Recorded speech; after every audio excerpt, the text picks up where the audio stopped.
Akala ko naman sa pagre-reels, video-video lang, okay na. Paggalingan pala dito ng mga talent. Akalain mo, dati mahiyain ako at sobrang tahimik. Yung talent na tinatago ko, nailabas ko na. Simula noong nagre-reels ako, ay, sinasabi ko sa inyo, ang kapal na ng mukha ko. Yun.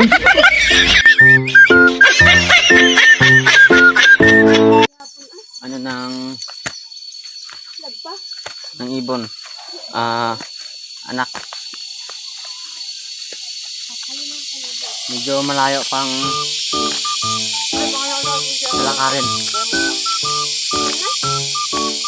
Yan, yan. Medyo mainit na.